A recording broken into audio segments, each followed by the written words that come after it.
In this video, I'm going to show you how to fix an error occurred while launching the game in F123. So please watch the video until the end and follow this tutorial step by step to avoid making mistakes.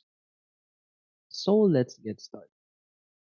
So the first thing you want to do is to go open your File Explorer and find the game exe file.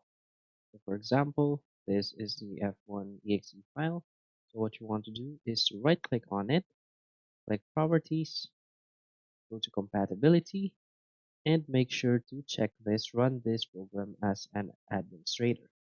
Now click Apply, then OK.